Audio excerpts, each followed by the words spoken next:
Intanto buongiorno, come avete visto praticamente abbiamo questo sequestro record, direi,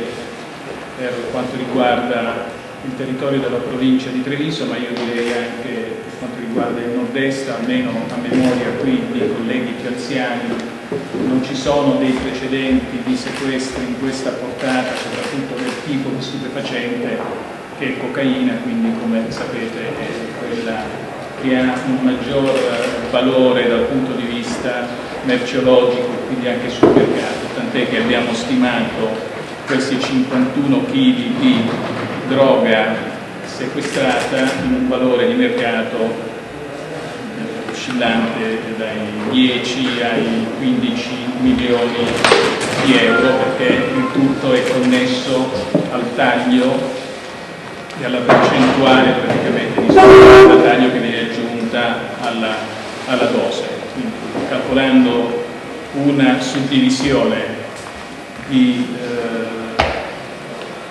1 grammo in 3 dosi mediamente,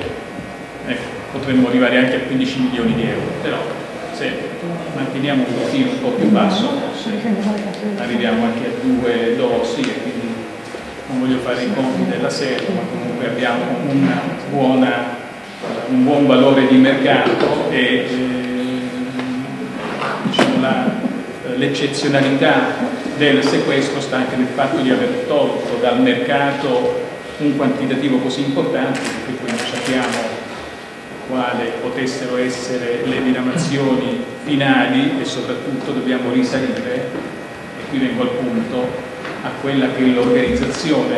di questo narcotraffico, traffico internazionale di sostanze stupefacenti, perché arriva dal Perù, è partito questo container dal Perù agli inizi di marzo,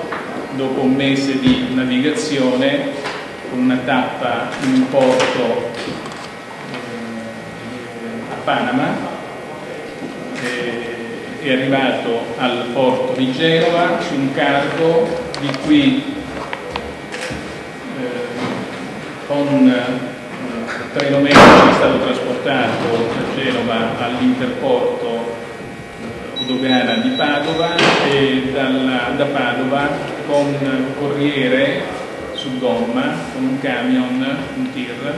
è stato praticamente depositato presso un'azienda del Trevigiano, ecco, per poi il successivo svuotamento e relativa consegna del materiale che era destinato qui in Italia a questa roba. È arrivata quindi il carico è arrivato in questo container sigillato, depositato in un piazzale di un'azienda. Non chiedetemi chi, dove, come, quale, perché vi posso dire che l'azienda non ha nulla a che fare per il momento a questo sequestro, anzi devo dire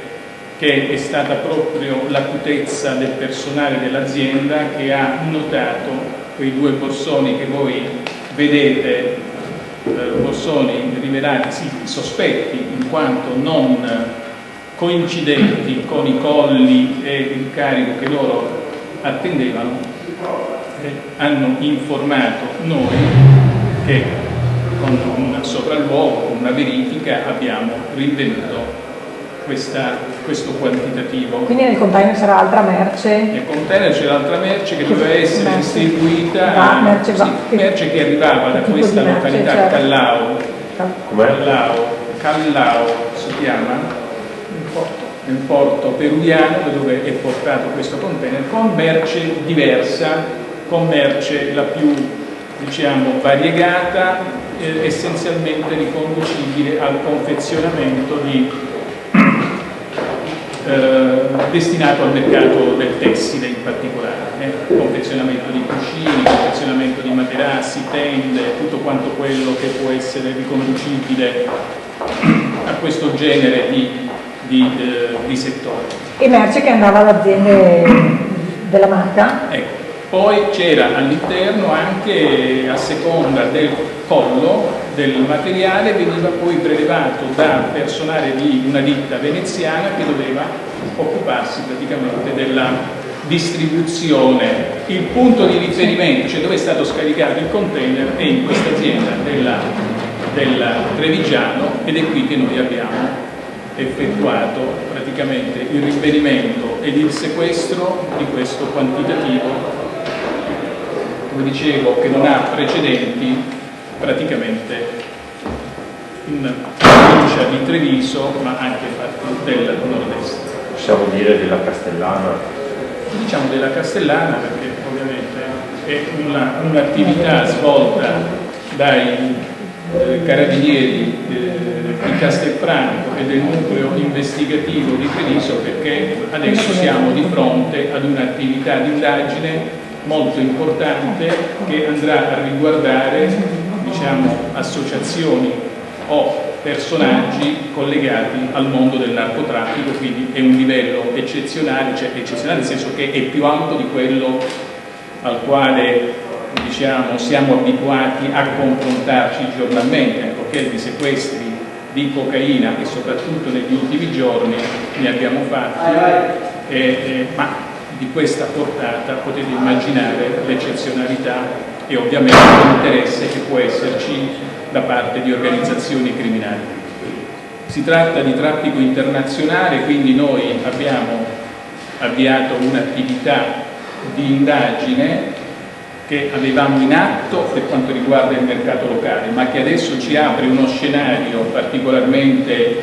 diciamo, interessante dal punto di vista operativo, perché adesso andremo a capire, cercheremo di capire la filiera di chi ha messo il carico in questo container e chi doveva essere poi quello che doveva prelevarlo. E sono paletti da 1 chilo? Allora i paletti sono 48 e i chili sono circa 51, sono 50, 750 per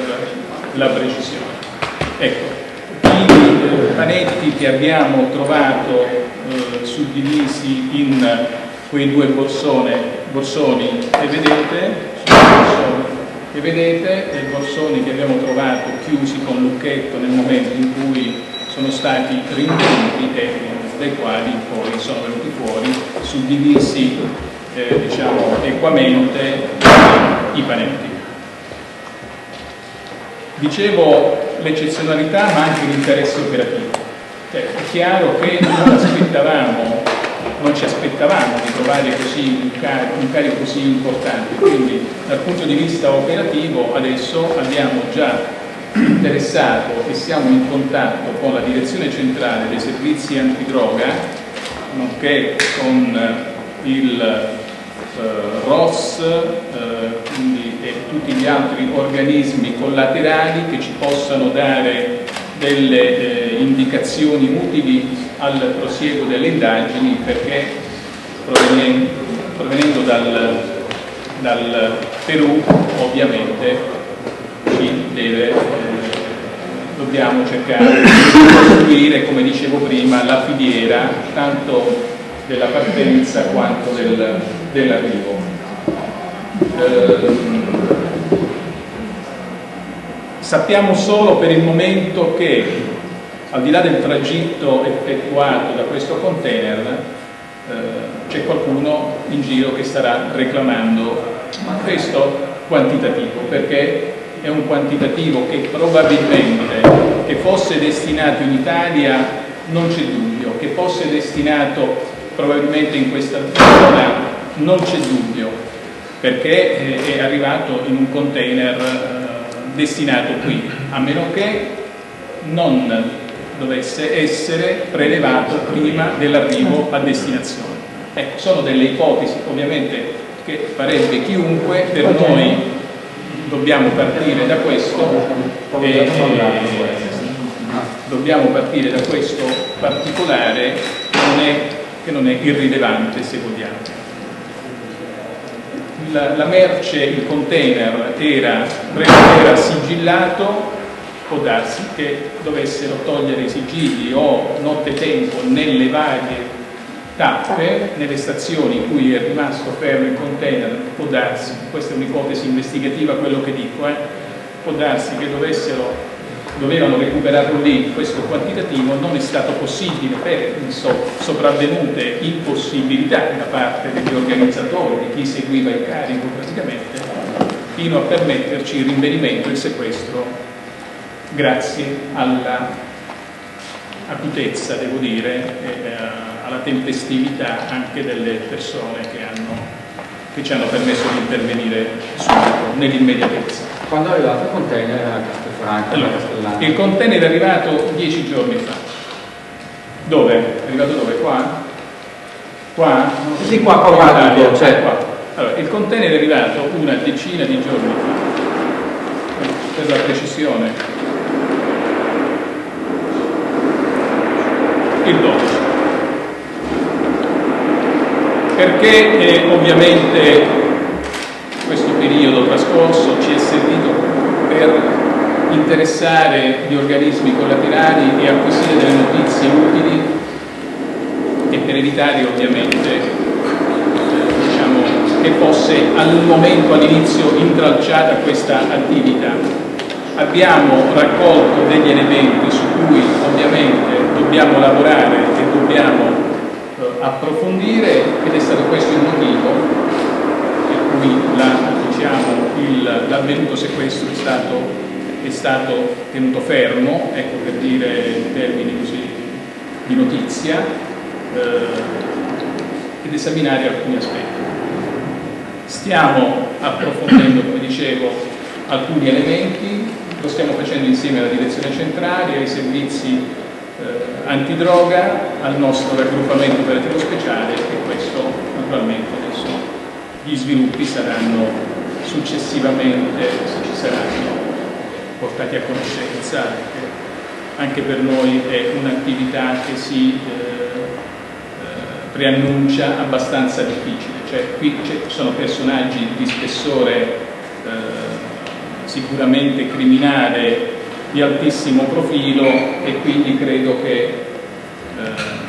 l'attività sarà abbastanza impegnativa. Non è un sequestro, diciamo, normale, un sequestro che possa rientrare nella quotidianità o nella normale attività di prevenzione e di repressione. Che sia aumentato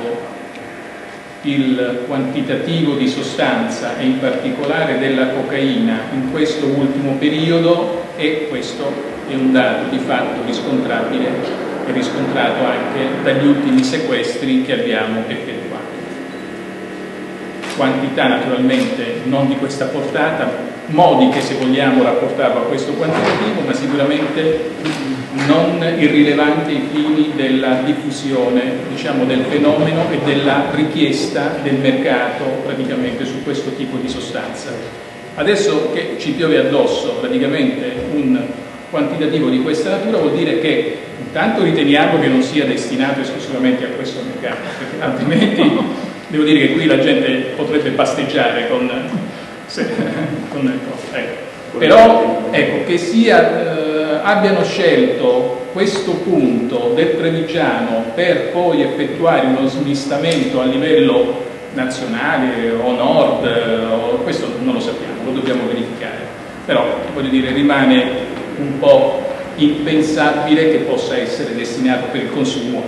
quindi di qui doveva partire probabilmente per altre direzioni, per altre destinazioni, ed è questo che noi dobbiamo cercare di ricostruire.